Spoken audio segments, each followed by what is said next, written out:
Well, it's day 26. We've made it. I'm impressed.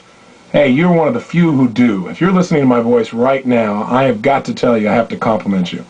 Think about it. How many people do you think there are in this world who really want to change their life, who say they want to at least, but never do anything about it? What percentage of people say they want to do something and they make an investment in a program but never listen to it?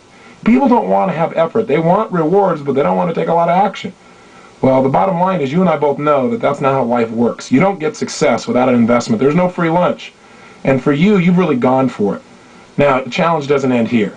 The purpose of today's tape is only to do one primary thing. That is to challenge you to make sure that this is not the end, but the beginning. You know, there's several life paths that you can head down. There's the path of the person who is what I call the dabbler. The dabbler path isn't your style, or you wouldn't have made it to day 26. The dabbler goes and does something just in the beginning when it feels really good. You know, when it's brand new and they go out there and they crank like crazy. You know, let's say they're learning a new sport. They go out to play tennis, and boy, it's so much fun to knock that ball back and forth. But the problem with a dabbler is they eventually hit a plateau. You know the place, don't you? It comes on in anything. Listening to these tapes have probably happened around day 5, 6, 7, 8, 9, 10, somewhere in that range.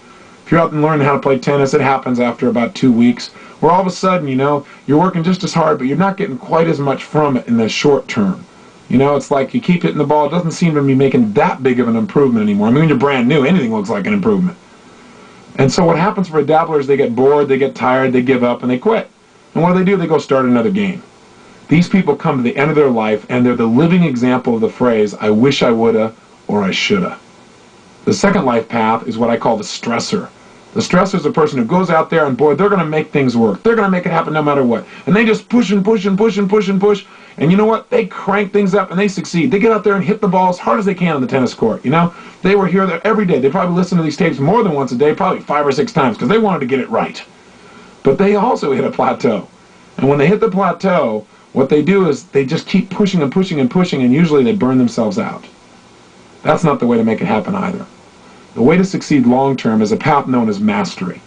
And the master is someone who understands the way to have ultimate lifelong success is to practice fundamentals every single day. The master never gets bored. The master says, let me practice what I know until I perfect it, and even then it can be improved. That person goes out and they work very hard, and they have that same acceleration where things are going really great in the first couple of weeks, but when they hit the plateau, instead of quitting or getting stressed, they just continue to look for the answers on how to move to the next level. Because with mastery comes a certain level of patience. No less urgency, but a sense of patience that says, if I have to make an adjustment and take a half step back in order to get 10 steps forward, I will do it in a heartbeat. That's what mastery is about, and that's the path I challenge you to take. Daily, consistent action towards your life's purpose. How do you change your life? Well, the lessons are in these tapes. You have more than enough technology now to make the changes in your emotions and your behaviors. The key is, what are you going to do with it now? You know, most tape programs have 4, 5, or 6 tapes on them, and you just listen to those same tapes over and over and over and over again to embed them. We went for a different approach here, but it doesn't mean you certainly can't go back and review them. Remember, repetition is the mother of skill. This program has been designed for you as a lifelong system for personal success. Something you could go back through at any time that you want. Or you can just pick up one little tape area, like maybe on finances, for example, or maybe on managing your state, so that you can get a quick review and get yourself right back up to speed where you're really using the tools that can help you shape your life the way you want it. So let me give you the short-term challenge first. Challenge number 1 is, I'm going to ask you for the next 4 days to follow up in the following way. 1, I realize you're a human being, and so there are probably exercises along the way that for whatever reasons you skip through them. I'm going to ask you to review your tapes now, review your success journal, and see if there are any exercises you didn't do, or maybe you didn't do as thoroughly as you could. I'd like to ask you to, number 1, go back and do those. Give yourself that benefit. 2, today, as soon as this tape is done, I want you to review your goals from the goal-setting workshop.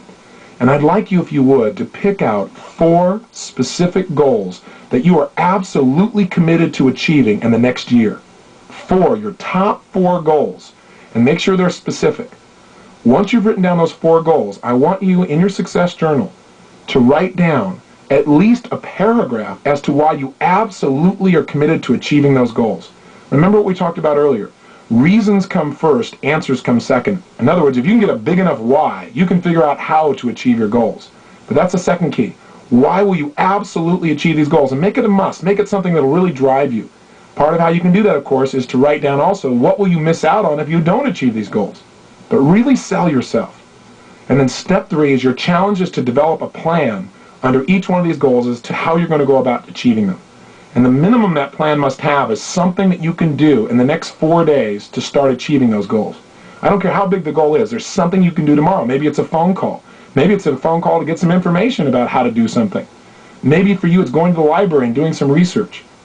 Maybe it's making the commitment to some people around you that you're no longer going to do something and setting yourself up so there's no way you can turn back. I don't know what it is, but I want you to make sure that you immediately develop a plan, and the minimum again is you've got to have the first step that you can do right away, something in the next 4 days before these 30 days are complete. Would you be willing to go for it?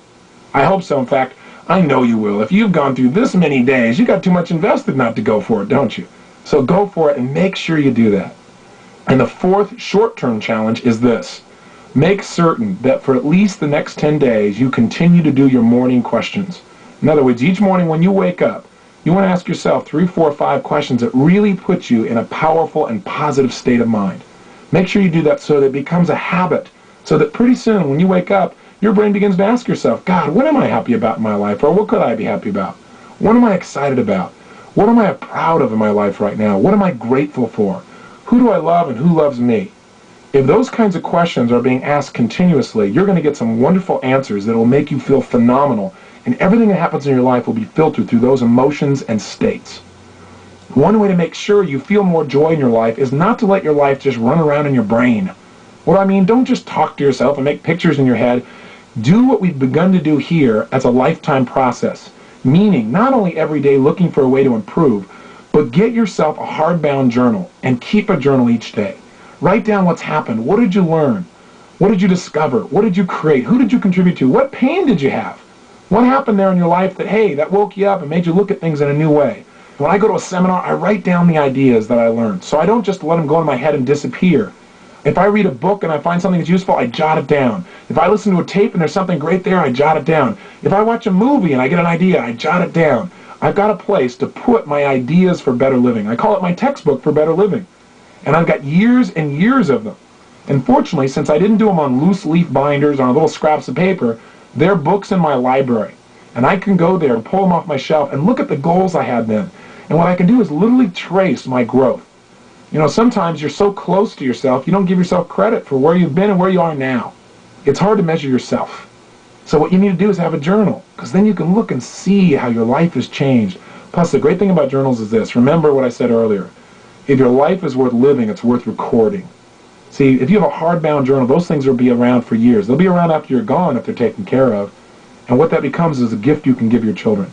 They can literally go back and see, God, here's where my dad was, or your grandchildren, here's where grandpa was, here's where he was in his life, and here's what he was thinking, here's what he was feeling, and they can learn by your experience.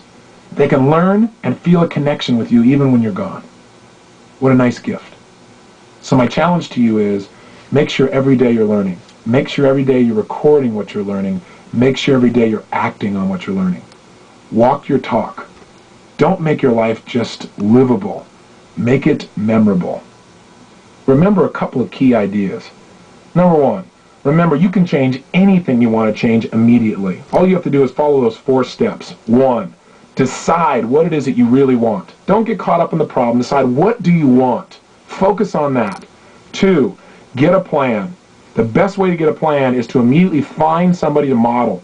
Think of somebody who's already gotten the result, find out what they do, or the best of your ability, create the plan right now. Step 3, don't wait a day. Take action. Use your personal power.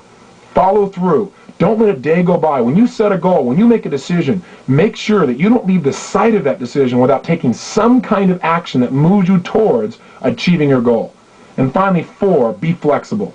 Constantly notice whether what you're doing is working or not. Don't get stuck in one path or one approach. And if you discover that what you're trying isn't working, change your approach. Just keep changing and you'll eventually get exactly what you want. Not only can you change anything in your life, but if you really want to master your life, there are also 4 key elements. And those elements are, for life mastery, 1, you must master your own mental and emotional